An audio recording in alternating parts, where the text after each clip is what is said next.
Eu quero ler o texto. Já vista que eu estou falando para uma geração atual, que está no capítulo 20 do Evangelho segundo escreveu São Mateus.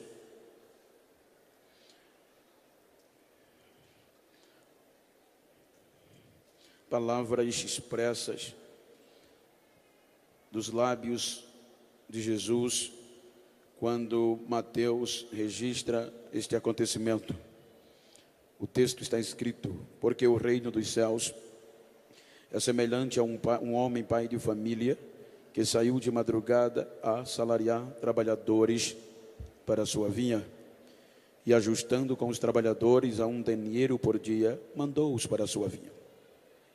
E saindo perto da hora terceira, viu outros que estavam ociosos na praça, e disse-lhes: ide vós também para a vinha, e dai-vos-eis o que for justo. E eles foram. Saindo outra vez perto da hora sexta e nona, fez o mesmo. E saindo perto da hora 1ª, encontrou outros que estavam ociosos, e perguntou-lhes: por que estáis ociosos todo dia? Disseram-lhe eles: porque ninguém nos assalariou. Diz ele: ide vós também para a minha vinha, e dai-vos-eis o que for justo. Amém. Aqueles que puderem, tornem os vossos assentos, se assim for possível.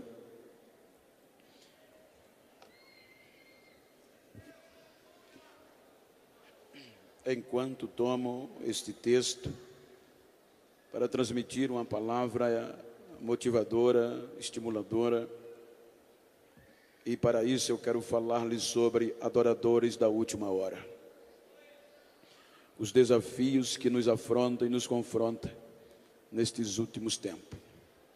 Quando nós observamos o texto e o seu contexto, a Bíblia nos mostra que depois de uma recusa, de uma proposta recusada por um jovem denominado de jovem rico, então houve questionamentos dos discípulos para com Jesus.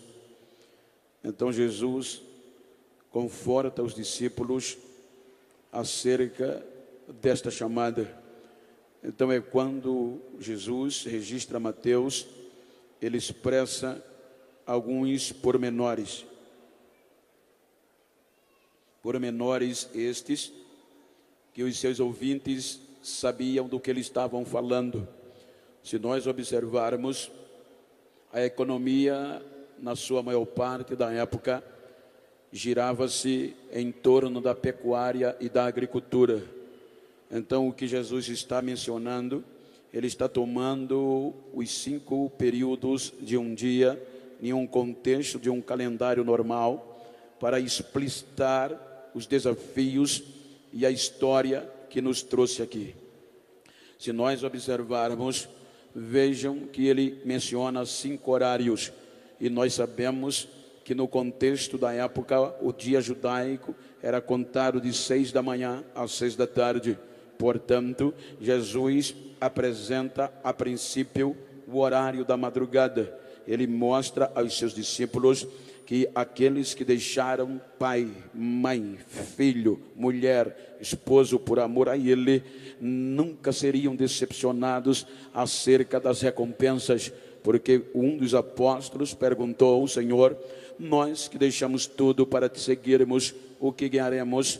Então ele disse: nesta vida 100 vezes tanto, e ainda extra a vida eterna. Então ele entra no contexto da história da igreja, na história da queda do homem e de adoradores que, quando achavam-se que não tinha mais jeito, eles permaneceram adorando através das gerações e através das dificuldades. Se nós observarmos o primeiro horário, se nós observarmos os primeiros desafios, nós vamos deparar-se com o horário da madrugada.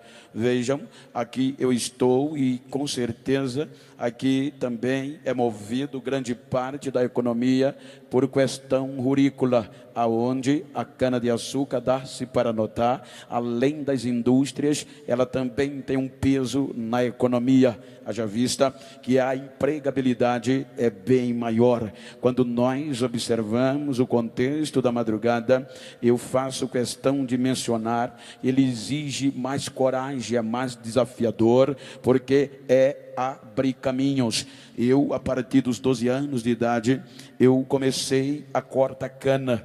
Porém, o meu pai saía de 4 horas da manhã, ainda escuro, para abrir, chamava-se eito, porque eu não ia na madrugada, porque o risco era maior. Então, minha mãe preparava o café para que eu levasse, e eu saía de 6 da manhã. Se nós observarmos o horário da madrugada, é o horário que existe mais dificuldade, é mais desbravador. Então é o que Cristo começa a mostrar, segundo um contexto teológico, acerca da história da igreja, e mencionando o peso de adoração e de comprometimento que está sobre esta geração. Se nós observarmos, desde a queda do homem, foi frustrante. A Bíblia diz que quando o homem pecou, a perspectiva era desfavorável, pois o homem, ele não tinha capacidade de retornar-se a Deus.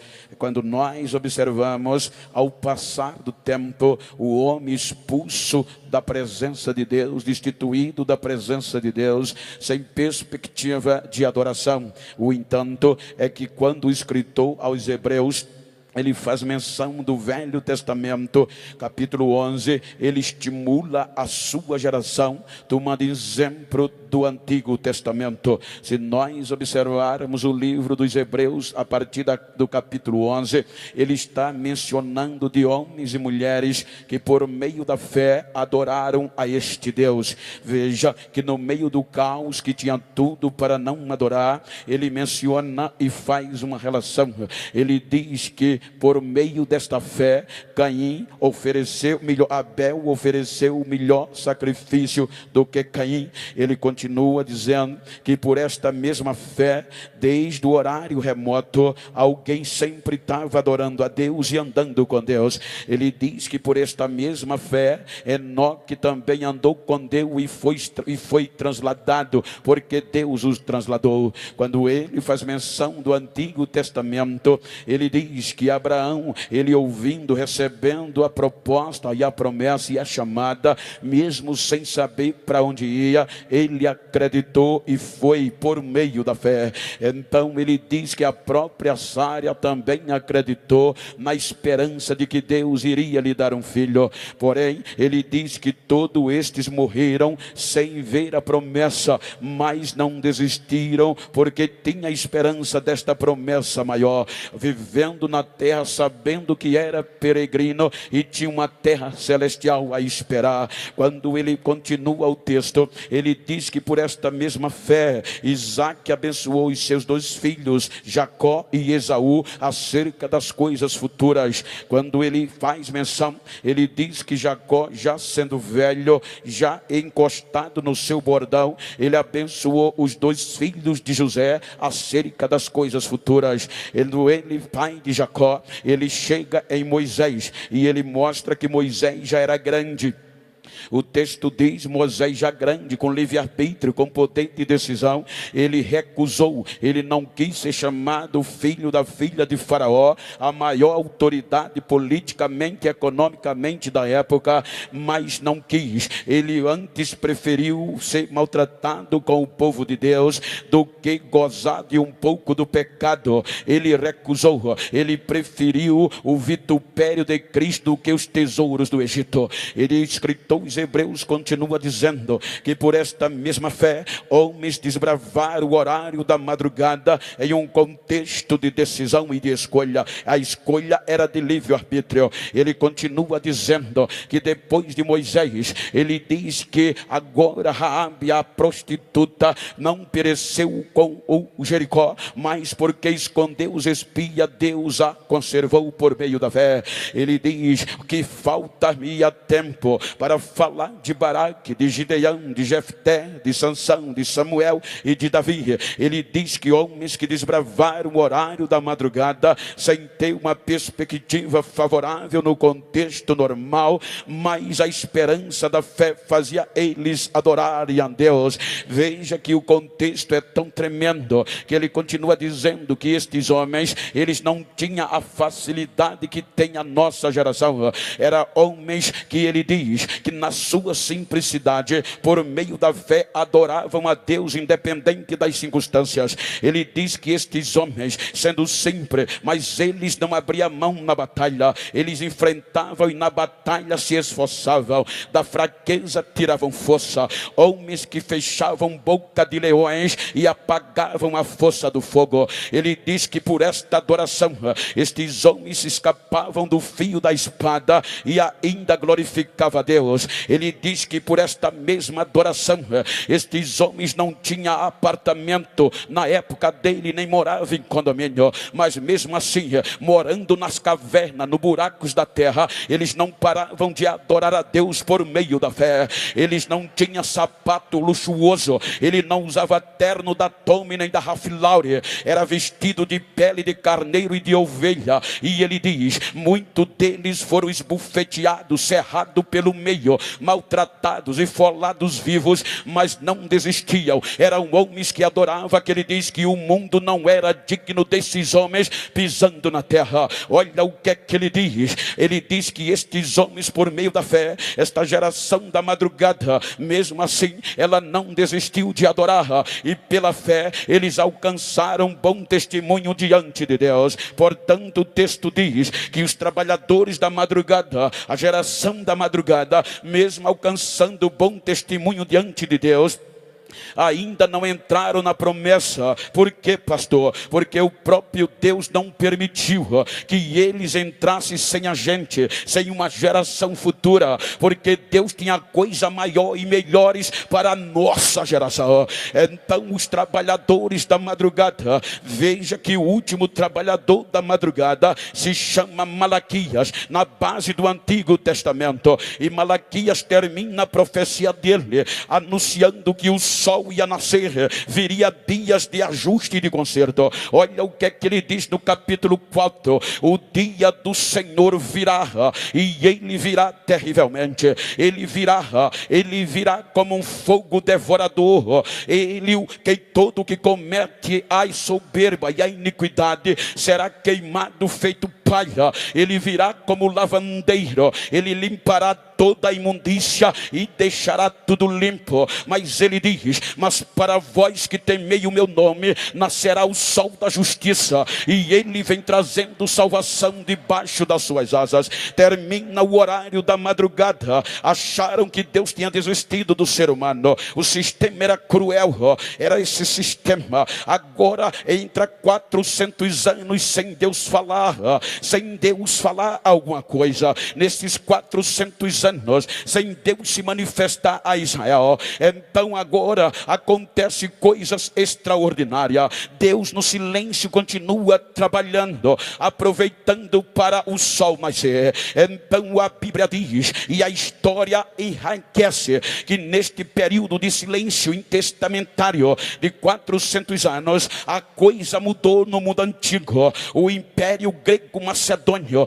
liderado por Alexandre o Grande, ele helenizou todo o mundo antigo. Haja vista que Alexandre foi um grande conquistador, e como agora o grego, a língua principal de todo mundo. Mas agora Deus trabalha no berço cultural através de Alexandre o Grande. Quando Alexandre o Grande heleniza todo aquele mundo com a língua grega, então vem o Império Romano, o mais forte império que já existiu. O Império Romano subjuga o Império Grego Macedônio no momento do silêncio entre a madrugada e o nascer do sol. Porém, agora os romanos subjugam o Grego Macedônio e liberta das guerras, porque as guerras eram constantes, e por meio da Pax Romana a paz estabeleceu. Quando a paz reinava, quando o mundo estava calmo, agora acontece algo surpreendente. O dono da vinha sai à terceira hora,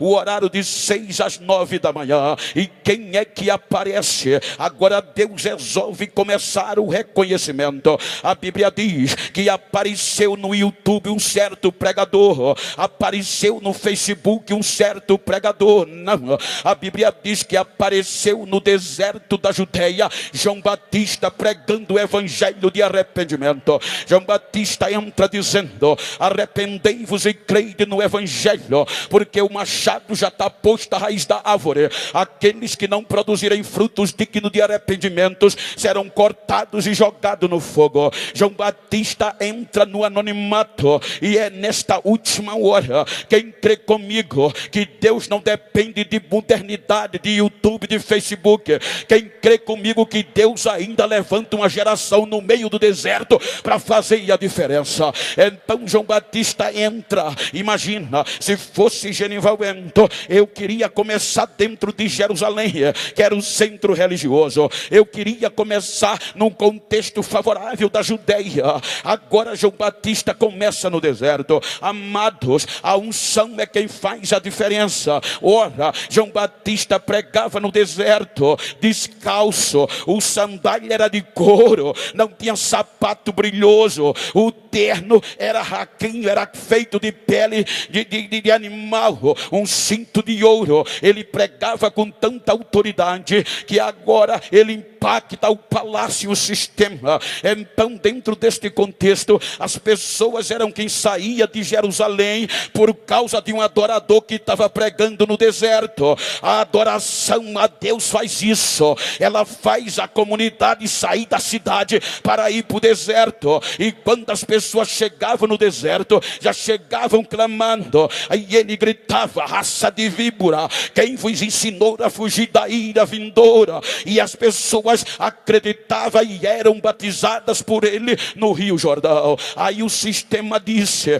vamos acabar com ele, vamos acabar, vamos tirar, porque neste meio de 400 anos os irmãos hão de convir que agora levantou-se um grupo forte dentro dos judeus, chamado de fariseus. Era o mais alto grupo intelectual de elite do povo de Deus. Foram os fariseus, formado de gente graúda, formada de personalidade do conhecimento. Criaram a lei oral, o Talmud. Eles agora defendiam a lei escrita e a lei oral. A lei oral era que os fariseus ensinavam as tradições ao povo de Israel. O que eu acho lindo é que a história diz que agora cada mestre deste tinha um talmidim.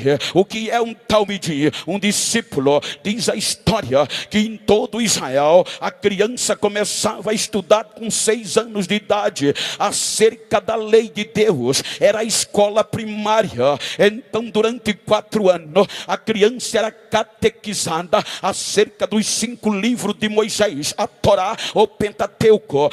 Quando completava 10 anos, a criança já tinha decorada os 5 livros da lei. Agora havia uma seleção, só os inteligentes continuavam, e aqueles que não tinham perspectiva voltavam para casa para aprender uma profissão da família. Agora os inteligentes estudavam de 10 a 14, estudavam agora em forma de decorar os livros histórico, profético e os livros de sabedoria. Quando eles completavam 15, 14 anos, eles já tinham decorados os 5 livros da lei e estes outros que eu mencionei. Aí havia outra seleção, do 14 aos 15, era aqui que chamava os talmudins, porque agora cada líder, cada rabi dos fariseus tinha um grupo de talmidim, de discípulos, de seguidores. Havia um dito em Israel que as pessoas diziam para os talmudins, para os pequenos discípulos: vocês têm que se cobrir com a poeira dos pés dos vossos discípulos, do vosso rabi, do vosso mestre. Isso implica dizer, cada talmudim tinha que olhar o que o seu mestre fazia, dizia e o que ele se comportava, não para fazer o que eles faziam, mas para ser um deles. Então foi neste contexto que agora João Batista é preso, o ignorante, ele é preso e o rei decapita ele. Agora vem Jesus. A Bíblia diz que neste horário da 3ª hora, em uma linhagem cronológica dos acontecimentos,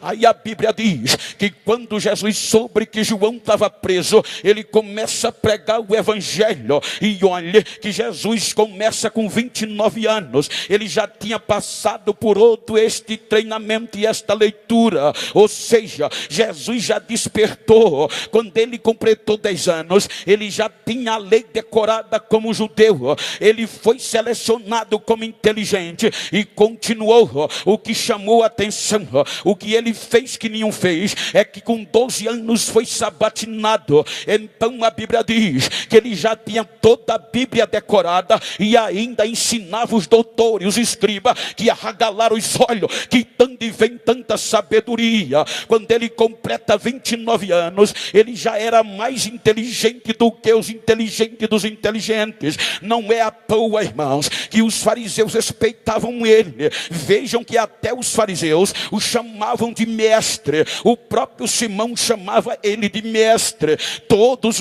Não era fácil chegar em Jerusalém e fazer o que ele fez, a não ser que não fosse respeitado. Ele saía lá na beira do mar e começou a juntar os seus talmidins, os seus discípulos, para aprender aos pés dele. Era honra para qualquer homem e qualquer jovem ser escolhido pelo mestre dentro de Israel. Por isso que eles deixavam emprego, deixavam a rede, largava tudo para aprender. Era honra acima de todas as honras. Mas Jesus entra combatendo, porque os talmudins dos fariseus e os próprios fariseus ensinavam, mas não cumpria. Eles colocavam carga nos talmudins que ninguém podia suportar.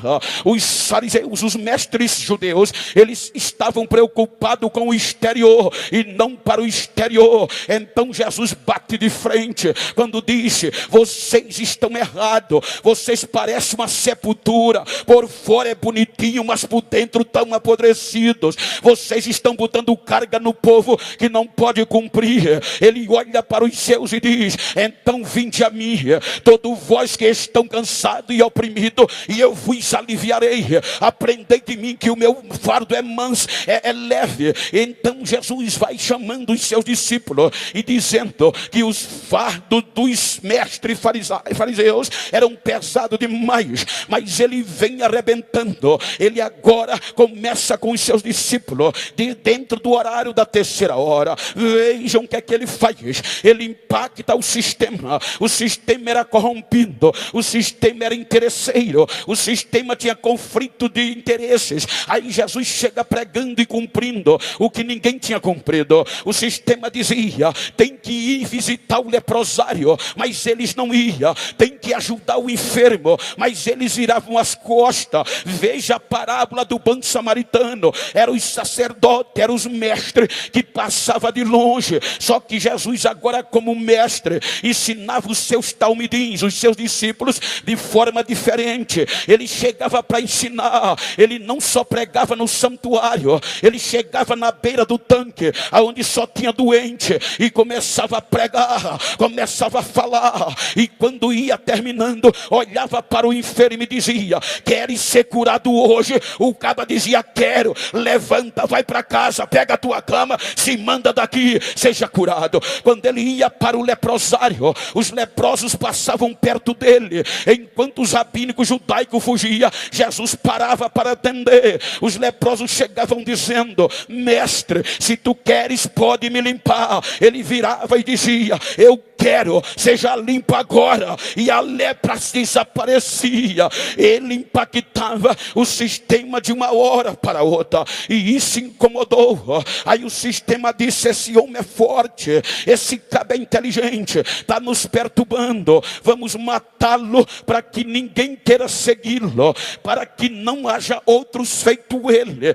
Então vamos matá-lo de uma morte terrível, para colocar temor na nova geração. Então a Bíblia diz que Jesus se entrega por amor a nós. Jesus vai à cruz. Agora imagina o processo. O que era que os rabinos e os sacerdotes decidiram? Nós temos que condenar ele, o pior tipo de morte. Para quê? Para que não haja ninguém depois dele, para que todos desistam. Então Jesus vai ser julgado à noite, quando ele já era errado, já era contra a lei julgá-lo à noite. noite, e se ele tivesse, tinha direito à defesa, mas nem isso deram a ele. Até meia-noite não encontraram condição de condená-lo à morte de cruz. Então veio a alegação, perguntaram a ele: você é filho de Deus? Ele disse: eu sou. Aí o sacerdote disse: blasfemou, esse é culpado. Aí na madrugada ele vai ser julgado na casa de Caifás, o sacerdote em exercício. Quando ele está sendo julgado, aí o sacerdote comete uma corrupção, se torna um corruptor. O que é que ele faz? A Bíblia diz que ele procura pessoas, oferece muito dinheiro para acusar Jesus de pecado, mas a Bíblia diz que passaram a madrugada todinha e não encontraram ninguém que testificasse contra o Rabi da Galileia, contra o Jesus da igreja. Então raia o dia, volta para o sinédrio, e o sinédrio era composto de rabino, era escriba, era sacerdotes e sumo sacerdote. Não tem outra acusação, ratifica, sanciona, é blasfêmia. E levaram para Pilatos, esperando que Pilatos o condenasse, o pior tipo de morte que um ser humano podia sentir, com dois motivos: para humilhar e para que os outros não fossem como ele. Então levam para Pilatos. Pilatos olha a acusação e diz: isso é com vocês, Roma não tem nada a ver com isso, a blasfêmia é um assunto da fé de vocês,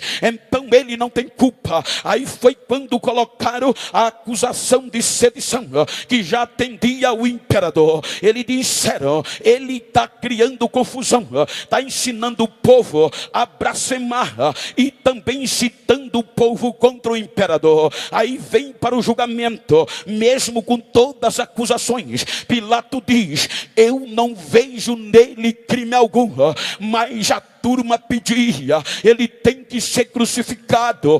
Qual era o mais principal objetivo? Para os discípulos desanimar e não querer ser igual a ele. Então condenam Jesus. É aqui que dói o meu coração, é aqui que as lágrimas caem, não tem como cair. Diz a história, a Bíblia fala em Deuteronômio, se Jesus foi condenado na ótica judaica, pela lei judaica, o Deuteronômio diz o seguinte: se ele fosse condenado, ou qualquer um em contenda, teria que ser levado e colocado aos pés do juiz, e quando chegasse ao pé do juiz, então era para dar 40 chicotadas até o sangue correr. Mas eles, com medo de passar, porque a lei dizia: não pode passar de 40 para não enfraquecer o teu irmão, eles tiravam uma e dava 39. Se Jesus foi condenado à cruz pela ótica judaica, ele levou 39 chicotadas, e a história diz que cada chicote romano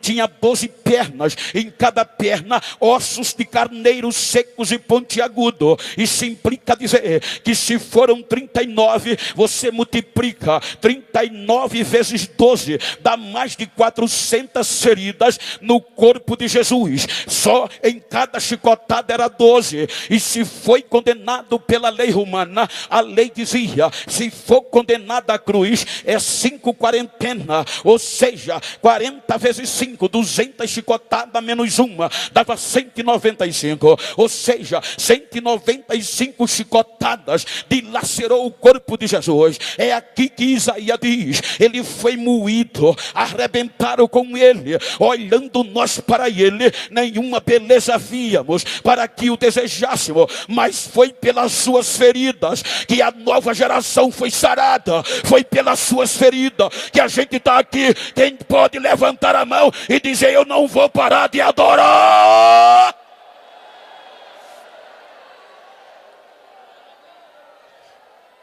Levam ele à cruz, achando que terminou o horário das terceira hora.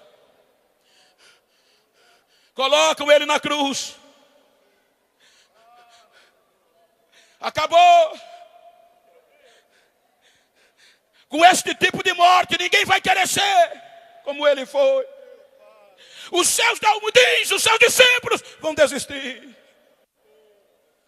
Só que eles não sabiam, tinham medo. Que Jesus dizia a eles: vocês vão me matar, eu vou me entregar, mas no terceiro dia eu vou voltar. Crucificam Jesus, coloca num túmulo novo, põe a pedra fechando a porta da entrada do túmulo, lacra com o selo real, e ainda com medo, vão para o governador. Diz Pilatos: lembra que aquele mentiroso pregava que no terceiro dia ia voltar? Coloca soldados 24 horas tomando conta do sepulcro. Pilatos disse: é com vocês. Pegaram escoltas de soldados experientes, expertos, tropa de elite, e colocaram na porta do sepulcro para os discípulos não virem roubar o corpo. Passa a sexta-feira,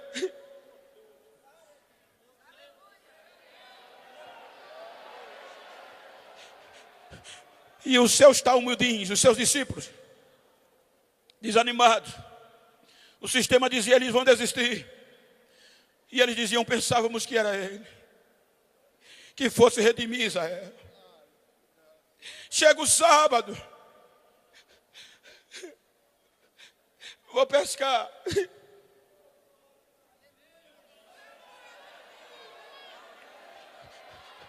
Manhã do domingo, 2 anjos em tocha de fogo descem do céu. A Bíblia diz que os soldados desmaiaram de tanta glória que viram. Deu um terremoto, a terra tremeu, a porta do sepulcro, a pedra rolou. E quem é que vem saindo de dentro?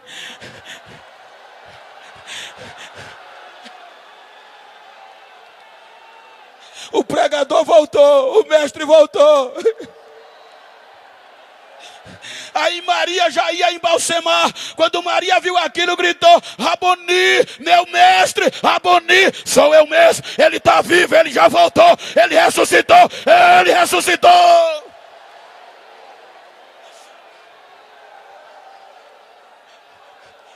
Vai para os discípulos e diz: todo o poder foi me dado no céu e na terra. Vão,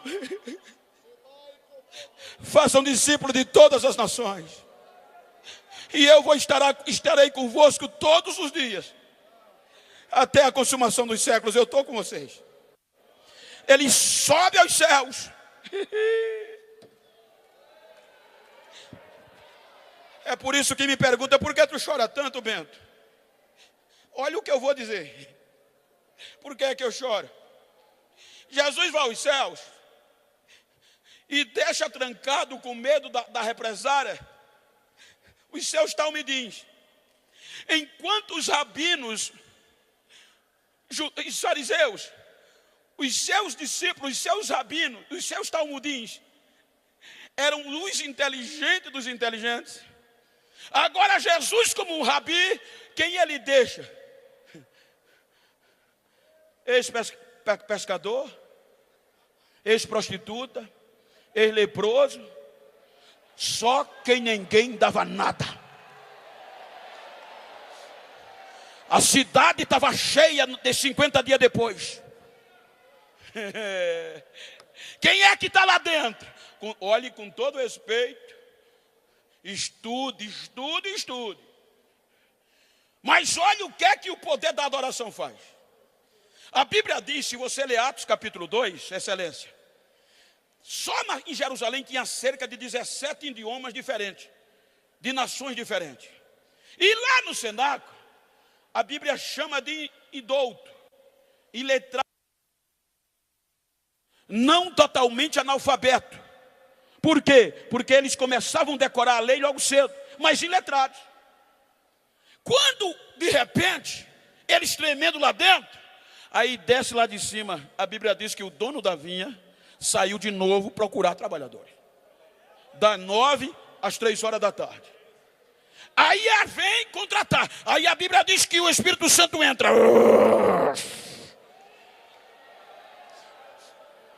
Aí aquele grupo de semi-analfabeto começa a falar línguas dos países que estavam lá dentro. A adoração faz isso. Aí perturbou a cidade, que Lucas era um epígrafo de primeira. Ele era formado, era um acadêmico de primeira. Aí Lucas é capaz de escrever e dizer que o que assustou a multidão, está escrito, é que eles disseram: olha, não só tem gente iletrada ali dentro, seguidores do Rabi da Galileia? E como a gente está ouvindo ele falarem na nossa própria língua? Que negócio é esse? Aí correram para lá. Quando chegaram na porta, o Espírito Santo derramou uma língua repartida como de fogo. Aí o negócio pegou lá dentro. Aí disseram: tão bêbado. Não é milagre não, tão bêbado. Agora Pedro, cheio de autoridade, sem anel no dedo, sem diploma pregado na parede, sem WhatsApp, sem Facebook, mas marca no joelho e calo na testa. Ele vai para frente do cenáculo e ele não prega conversa mole.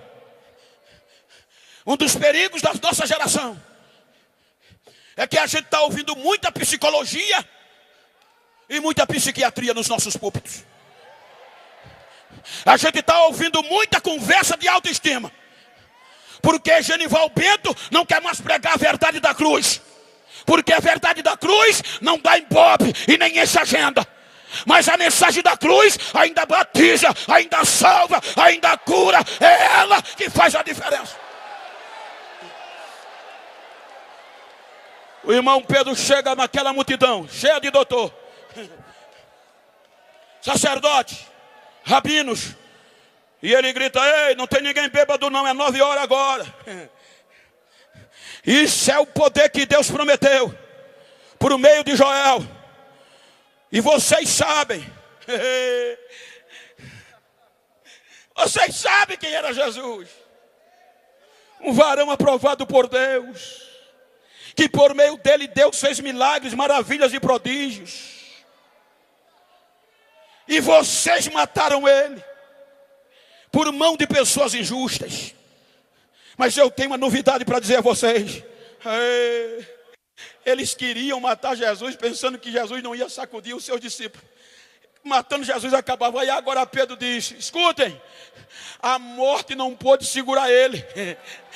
O Deus Pai quebrou as cordas da morte, e a pedra do sepulcro foi aberta, e Jesus voltou a viver. Ele está vivo, ele está vivo, ele está vivo, ele está vivo. Quase 3.000 pessoas, doutor, rabino, tiveram que botar a cara no chão e gritar. O analfabeto lá em cima e o doutor lá embaixo: varão, o que é que a gente faz para ser crente? Aceita Jesus e sejam batizados, que vocês também serão batizados com o Espírito Santo.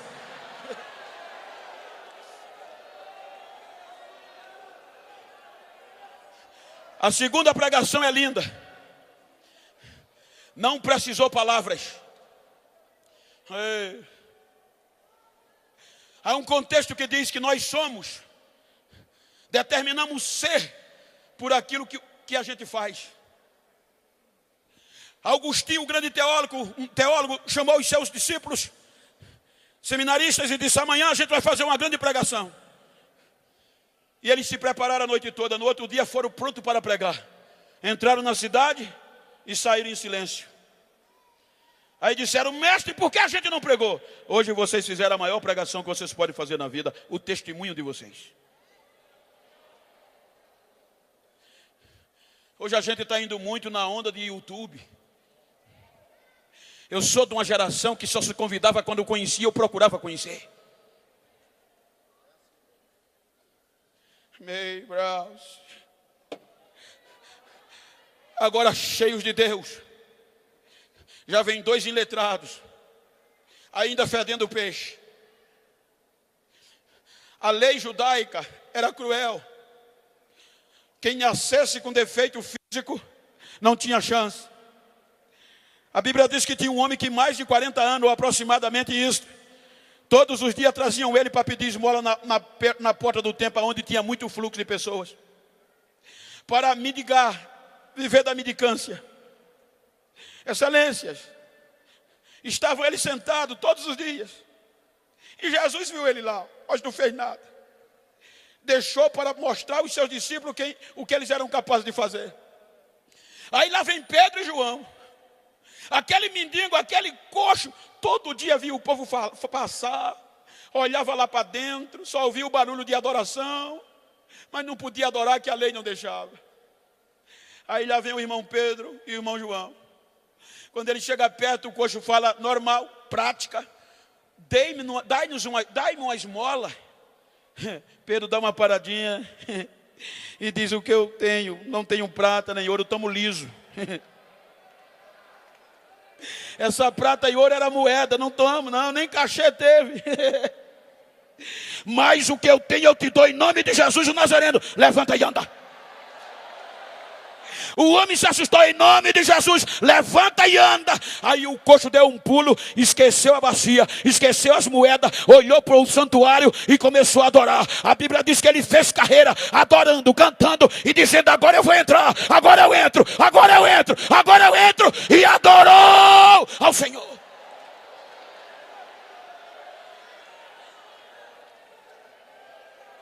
Quem sustentava aqueles irmãos? Eles pregavam com a vida, adoravam, independente das circunstâncias. Quem se convertia não queria mais voltar para casa, esperando Jesus voltar.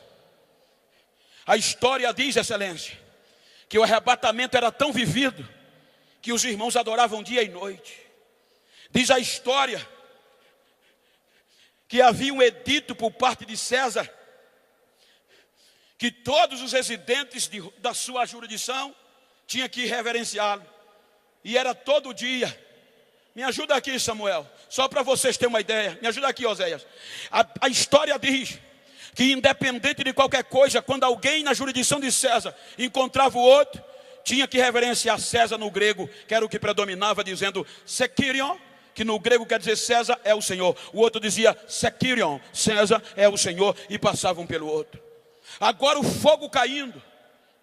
A Bíblia diz que os crentes não precisavam andar atrás de milagres, porque eram os milagres que andavam atrás do crente, seguindo. E quem segue vem atrás. Os milagres seguiam aqueles que acreditavam. Fica aí. Agora o fogo caindo, Jesus salvando todo dia e batizando com o Espírito Santo. E a esperança do arrebatamento era real. Aí quando um crente encontrava o outro, não aguentava, já vinha pipocando, esquecia de César, esquecia da reverência a César, e já esperava Jesus, apertava a mão e gritava: Maranata, meu irmão. O outro dizia: Maranata, ele vem, ele vem, ele vem.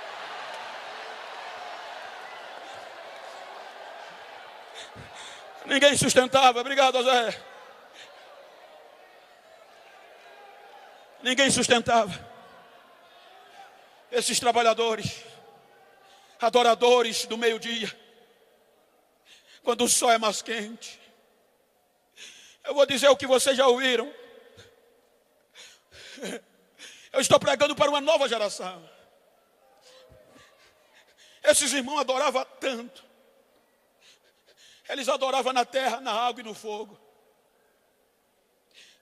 Eu fui pregar num congresso missionário na Suíça. E depois um pastor da Itália veio me pegar para pregar na cidade de Turim. E aquele culto foi tão maravilhoso que no outro dia ele disse: eu vou fazer você voltar para o Brasil mais crente do que o que chegou. E começou a andar comigo aonde essa igreja fez história. Eu chorava. Ele dizia: Geno, ninguém parava os irmãos. Era barulho de glória ensurdecedor. A adoração era primazia. O arrebatamento era o foco principal. Os irmãos eram presos para desistirem. Os irmãos eram torturados para desistirem. Mas não desistiam. Não desistia. Ele disse: Bento, o imperador com tanto ódio, porque agora os cristãos já não adoravam mais o imperador. O rei dos judeus agora era Jesus. Aí ele disse: eu vou acabar com essa raça. Esse monte de adoradores vão sumir. e investiu o que pôde para acabar com a igreja, tirar a adoração da igreja. Fez um tacho bem grande, encheu de azeite inflamável, reuniu adeptos para provar que Jesus morreu, a igreja ia desistir. Chegou no dia, lotou aquela arena, as pessoas ovacionavam o imperador pelo feito eminente, e ele mandou prender os irmãos, os adoradores acorrentados um no outro, de dois em dois. Quando os adoradores adoravam com as correntes, o imperador deu ordem: jogue fogo no tacho. O fogo foi aceso e o azeite fervia. Ele olha para os soldados e diz: pegue de dois em dois e jogue dentro. Se eles não desistirem, jogue de dois em dois. Os soldados entravam. Quando os soldados entravam no corredor, espraguejando os adoradores de Cristo, ameaçando, chutando, vocês vão desistir. E os adoradores querendo se pocar a corrente um do outro. Aí eu perguntei, eles queriam correr? O pastor disse: não, Bento. Eles viam o fogo, viam o azeite fervendo e a espada, mas continuavam adorando. Eu olhava um para o outro, fazia força: solta, deixa, solta eu, que quem vai primeiro sou eu. Quebra essa corrente, que quem vai entrar primeiro sou eu. Eu quero ver o meu Jesus cara a cara, deixa que eu vou entrar. Eles não desistiam, jogavam de dois em dois. Quando eles caíam no fogo, o fogo fazia barulho. Os romanos cantavam adoração aos deuses de Roma. Aí não deu 10 a 15 minutos, silêncio total na praça. Uma agulha no chão, ouvi o barulho. Eu perguntei: o que é que houve, pastor? Ele disse: Bento, os crentes que eram jogados, amarrados dentro do azeite inflamado, começavam a pular de dentro do tacho adorando a Jesus, sem nenhuma queimadura e as correntes quebradas. Quando os romanos viam, fechavam a boca. E agora os crentes que estavam amarrados começavam a adorar, cantar e dizer: Jesus está vivo, meu mestre está vivo, o rabino da Galileia está vivo, ele ainda vive, ele ainda vive.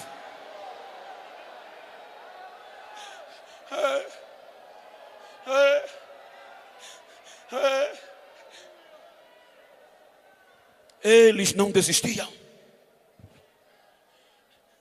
Adoradores do meio-dia.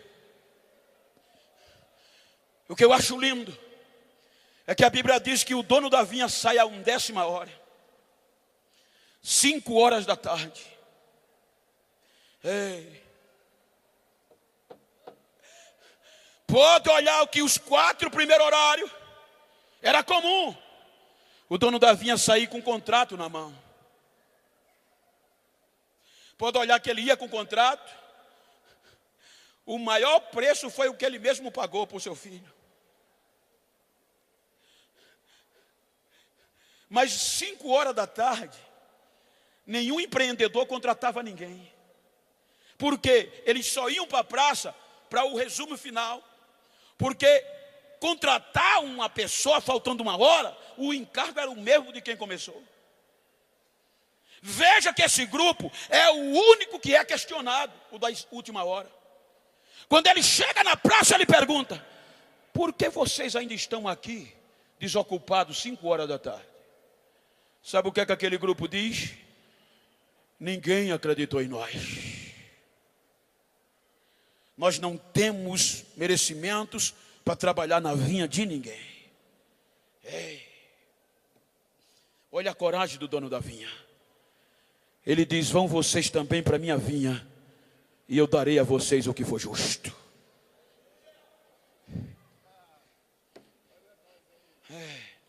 A igreja gentia, um povo que não era chamado povo.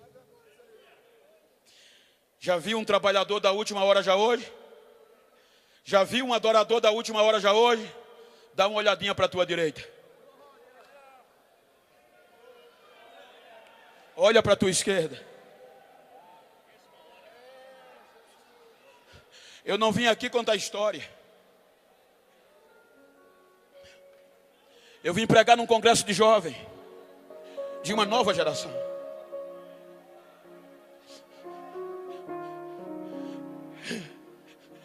Eu não vim aqui preocupado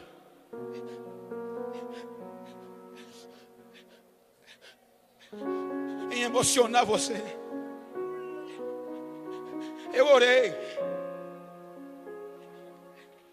Ainda essa tarde eu estava de joelho. E Jesus cobrava de mim. Eu vim aqui fazer você entender que o mesmo compromisso de Abel é o nosso hoje. Porque a Bíblia diz que ele não muda. A modernidade é muito boa, mas está acabando com a gente. A gente já não tem tempo de adorar como antes.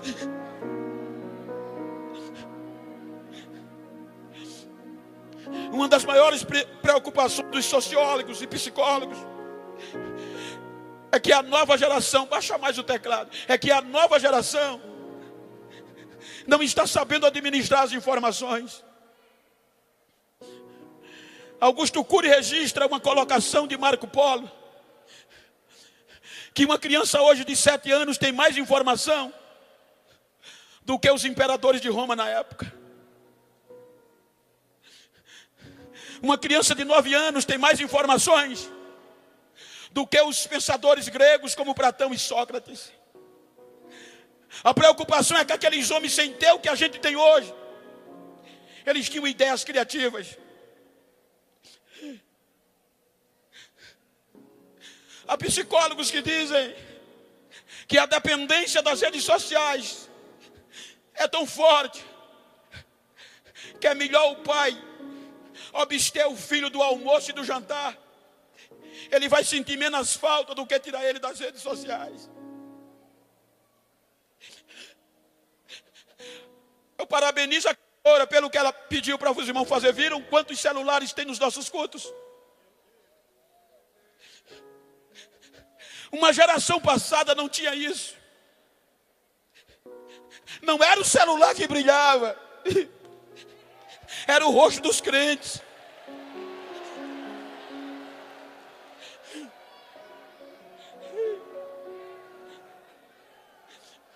Quando eu lembro de alguns trabalhadores da última hora, eu choro, pastor.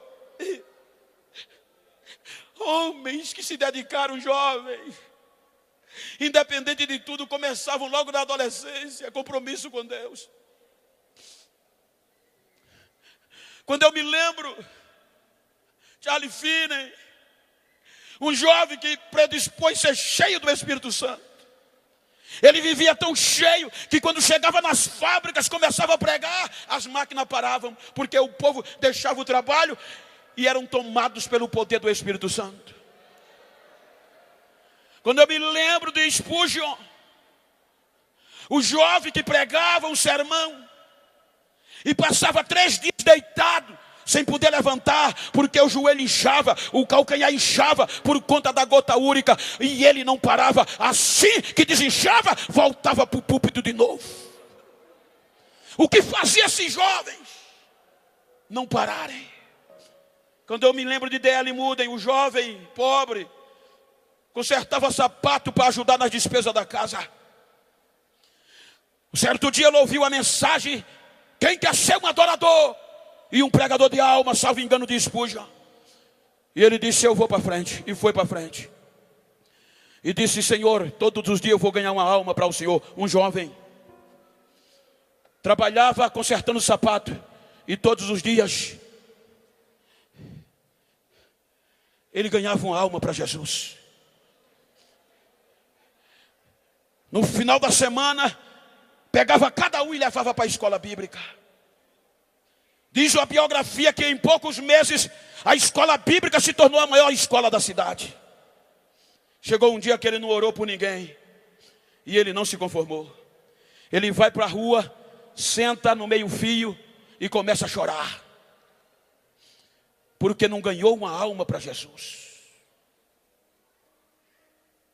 Aí a polícia vem com 4 soldados, encontra ele e filho, o que é que você está chorando?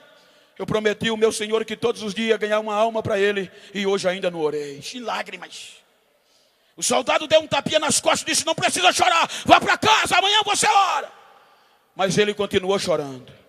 A patrulha saiu, fez o primeiro quarteirão, o segundo quarteirão. Quando chegou no segundo quarteirão, os soldados começaram a chorar dentro do carro. O que é que está acontecendo? Foi depois que a gente encontrou aquele jovem. Aí os 4 começaram a chorar. Volta lá, volta lá. Quando voltaram, Mudo ainda estava sentado chorando. Eles já desceram do carro gritando: para de chorar, para de chorar. A gente quer aceitar o teu Jesus como Salvador da nossa alma.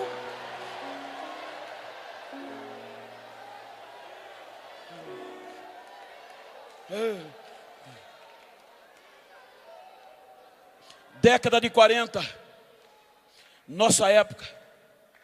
Um grupo de jovens seminaristas norte-americanos saíram dos Estados Unidos para a Inglaterra para uma visita de seminário. Chegaram na casa de John Wesley, o homem que sacudiu a Inglaterra pelo poder de Deus. O Cicerone começou a guiar aqueles estudantes jovens e entrou na casa de John Wesley. Aí o Cicerone dizia: aqui era a sala da casa, aqui era o quarto onde ele dormia, aqui era a escrivania onde ele fazia os seus sermões. Aí foram na cadeira que John Wesley orava. Quando chegaram lá, aí disseram: essa aqui era a cadeira que ele orava. Olha a marca de joelho dele no chão. Terminou, saíram. Cada um foi visitando coisa. No final do dia, o grupo se reuniu para pegar o ônibus para voltar para casa. Quando fez a contagem de reconhecimento, faltava um jovem. Falta um. Vamos procurar. Aí o Cicerone saiu procurando com um grupo de jovens por aquele jovem que ninguém achava. Aí lembraram da casa de John Wesley e entraram na casa de John Wesley. Foram na escrivania, tinha ninguém. Foram no quarto, não tinha ninguém. Quando chegaram na cadeirinha que John Wesley orava, tinha um jovem lá em lágrimas e em grito, chorando e adorando e dizendo: Deus, tu usou John Wesley para sacudir esta geração. Senhor, eu estou aqui disposto. Usa-me e faz de novo, Deus. Enquanto ele orava, aí o mestre chegou no ombro dele e disse: Billy Graham, meu filho, levante, o nosso ônibus está indo embora. Quem é Billy Graham? Quem foi Billy Graham? Um dos maiores ganhadores de alma da nossa época. O homem que, segundo a história, recusou um convite para ser candidato do Partido Republicano dos Estados Unidos, ser candidato à presidência dos Estados Unidos. Não entenderam e perguntaram a ele: pastor Billy Graham, por que o senhor não quer? Ele disse: porque ser presidente dos Estados Unidos não está à altura de ser um adorador de Deus, não está à altura de pregar o evangelho de Deus. Você pode bater no peito no século 21 e dizer: Senhor, diga comigo, Senhor. Agora diga voluntário, bata no peito e diga a você mesmo: mas está fraco. Eu estou aqui. Faz de novo.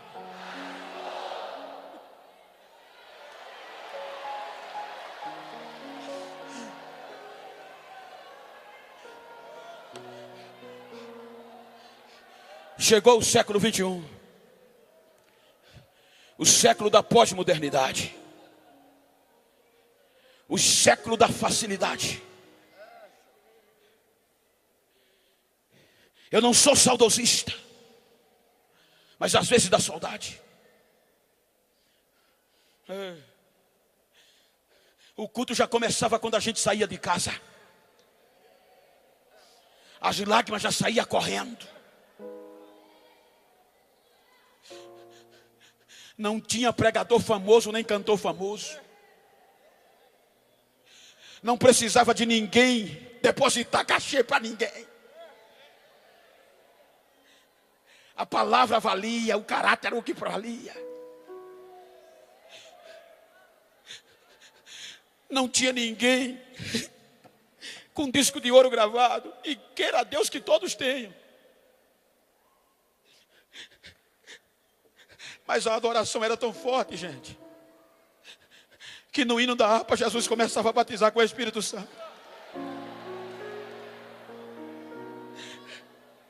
No hino da harpa via dizendo: olha, Jesus está batizando ali, ó. Olha o fogo caindo ali, ó.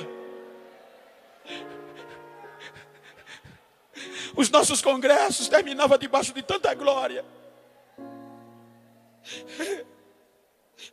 Porque, como foi dito aqui, a gente não esperava de cantor nem de pregador.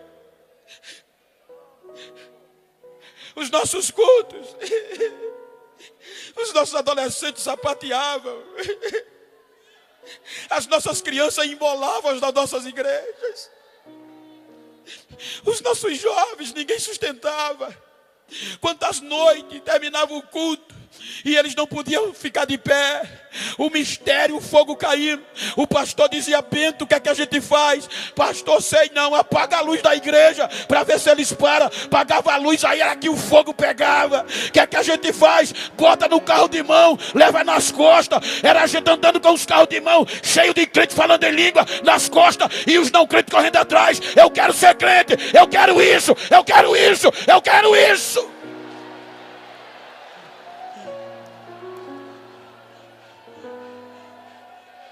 Hoje é feio, hoje escandaliza.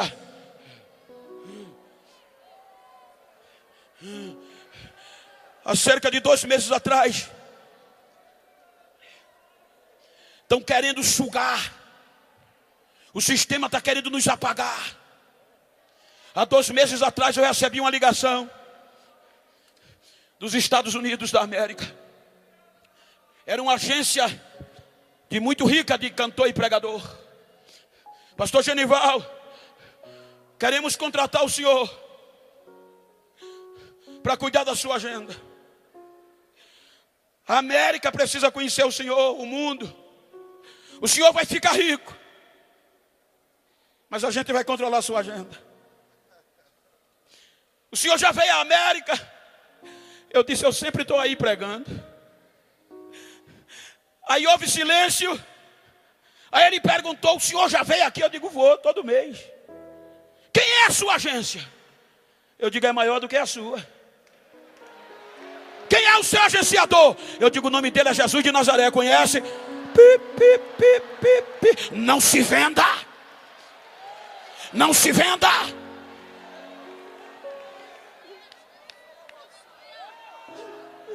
Diga para quem está ao seu lado: eu não vou me vender. Diga: dê o que der, eu vou continuar pregando a mensagem genuína. Eu não vou me vender.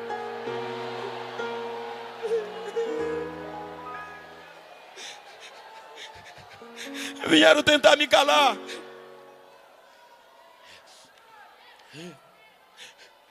Um grupo de catedráticos disse: Bento, tu tem anel no dedo, mas tu não pode pregar mais como pregava. Mas o que é que houve, mestre? Tu chora demais, Bento. E as nossas igrejas já não é como antes. Os lenços já não existem mais. E a universidade, Bento, ora lá que todos fossem. Mas esse é o testemunho. As nossas igrejas estão cheias de universitários e doutores. Oxalá que todos fossem. Eles não entendem, Bento, e é anti-higiênico. Tu está chorando e enxugando o rosto com lenço. Outra coisa, Bento, negativa. Para de falar línguas estranhas no microfone. Eles não entendem, Bento. Isso era no passado para uma geração de ignorantes. Hoje você tem que manter a ética. Devagarinho.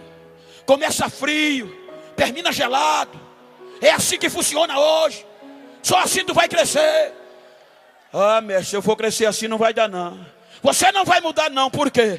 Eu sou assembleano. Eu nasci no meio do fogo. Eu vou subir no meio do fogo.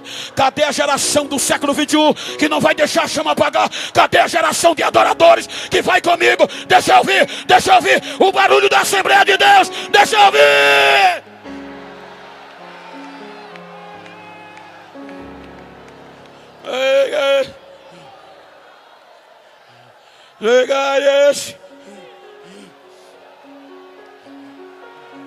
Brai Saigavas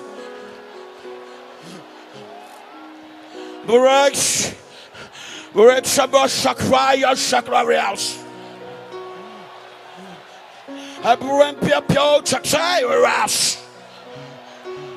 I bring Sambaya Chow.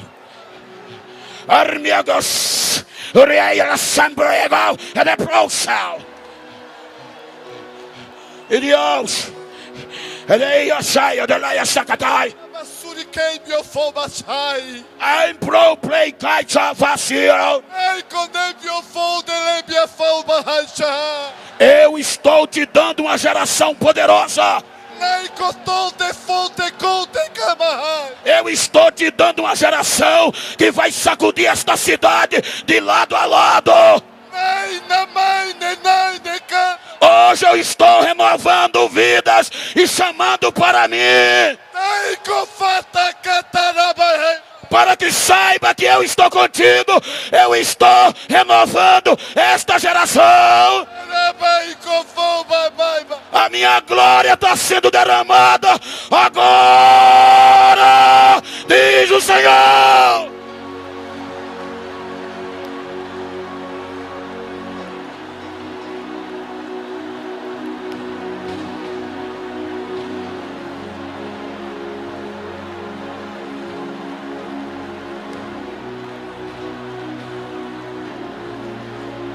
Essa é a Assembleia de Deus. Essa é a Assembleia de Deus. Deixa eu ouvir, adorador. Deixa eu ouvir, deixa eu ouvir, deixa eu ouvir.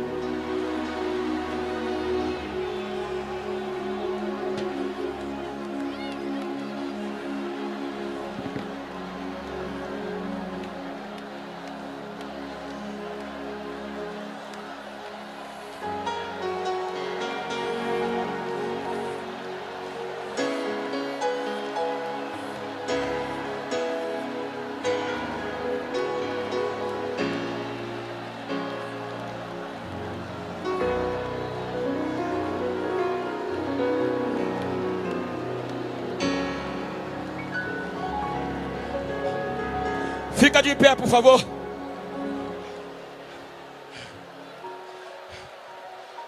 Ei, Gaios. O meu corpo está fervendo aqui.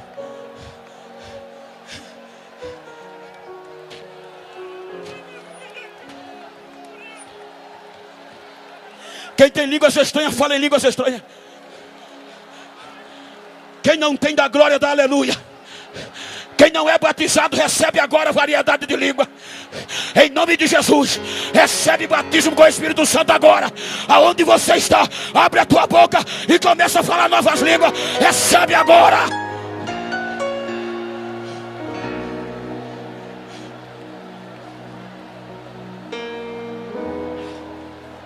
Arrebatamento. Arrebatamento daqui a pouco. Se você pode. Se você pode, vira para esse crente que está ao teu lado. Se for do mesmo sexo, como eu estou aqui com meu amigo pastor Cristóvão. Olha assim para ele, olha para mim não, olha para ele, olha para ela. E diga para ele, a hora está chegando. Mas diga para ele, a hora está chegando. Diga hoje, falta menos de uma hora. Então a qualquer momento a trombeta vai tocar. E se ela toca hoje, eu quero subir com você, adorando, adorando.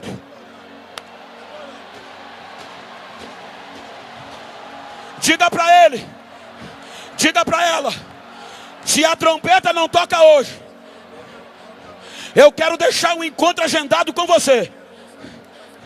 Diga onde? Diga, lembra daquela rua de ouro do Apocalipse?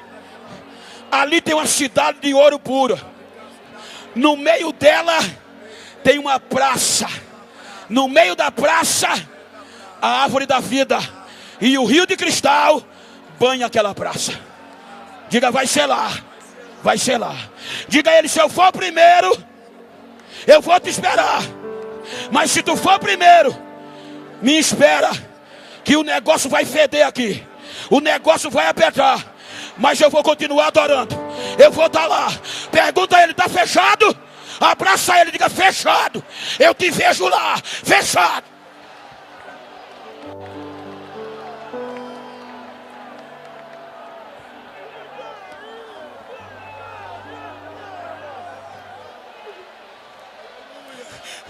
Adoradores, adoradores, é uma questão de escolha. Adoradores, é uma questão de escolha. Deixa eu ouvir o barulho do adorador. Deixa eu ouvir o barulho dos adoradores. Deixa eu ouvir. Quem tem línguas estranhas fala. Quem não tem recebe agora. Agora.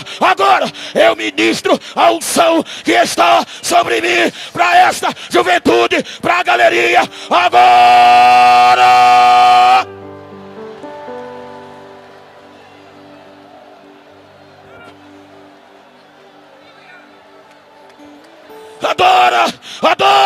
Adora, adorador.